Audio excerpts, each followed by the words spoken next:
Nuruddin, can you get me a copy of methodology, please?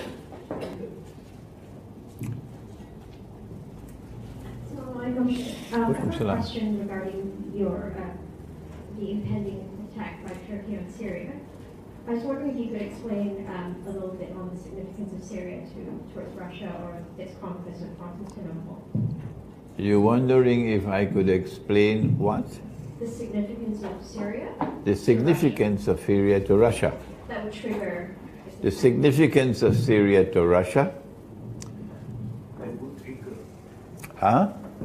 Significance of Syria to Russia that would trigger the flashpoint. The significance of Syria to Russia, that gentleman you're seeing there at the corner is Maurice Herman. Yeah. Who is dressed like a sheikh today, mashallah. Welcome, Maurice. Yeah, welcome, Maurice, yeah. You have a nice hat on your head there. Good. Maurice flew all the way from Cambodia to come to Malaysia to interview me this morning. And he's back, he's now here tonight as well, so we are very happy to welcome you, Maurice. Yeah. Syria occupies a position of paramount importance to Russia as a Christian people. If Russia was an atheist state, then Russia would have no interest in Syria, no. Why should we endanger the state of Russia itself for the sake of Syria? They are an Arab people. They're not Russians. Is it in our national interest to put down Russia for a world war over Syria? The answer is that Russia is Christian, sincerely Christian, not part-time Christian. And Russia considers Syria to be at the heart of the Orthodox Christian world, that this is the last remaining part of the earth which we must save and salvage. If Russia did not intervene in Syria militarily, then Syria would have become already another Libya. And there are many, excuse my language, there are many jackasses in the world of Islam, in Malaysia, in Indonesia, in the Arab world, Turkey, all over, who would celebrate if Syria were to become another Libya, because they consider that to be a valid jihad. These jackasses believe that you can have a valid jihad with weapons being supplied by Santa Claus. Yeah.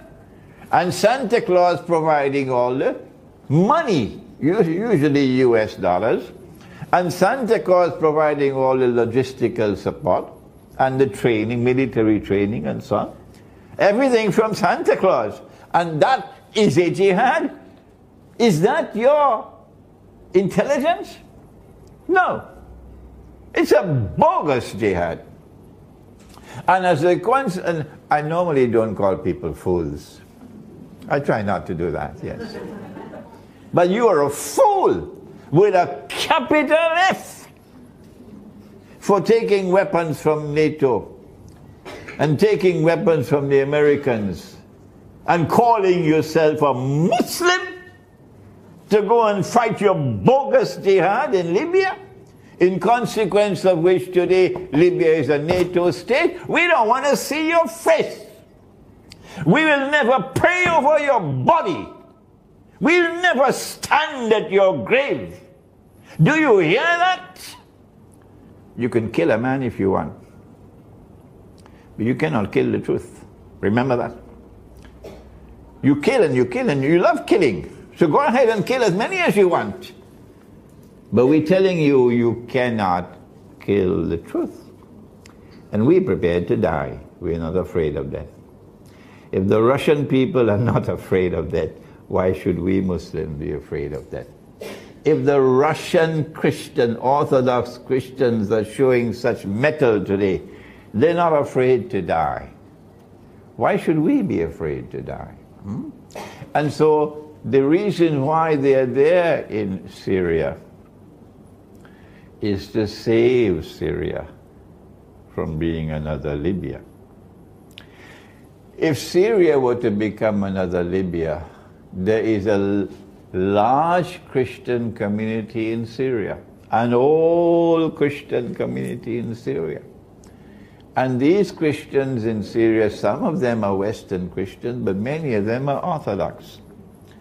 I think these bloody, bloodthirsty Dajjal's warriors waging their bogus jihad would have slaughtered every Christian in Syria if they had succeeded. But we thank Allah, we thank Allah that Russia intervened. Governments, of course, don't believe that we are right. No. The governments believe otherwise, and they vote in the Security Council otherwise. But we have a different view. And we say that we are grateful to Russia for having saved Syria from becoming another Libya. There's another aspect to the analysis, of course, and that is that in Syria there is a Russian naval base on the Mediterranean Sea. And that's the only warm water naval base that the Russians have other than in Crimea. If Russia were to lose that base in Syria and it were to become a NATO base, it would be a massive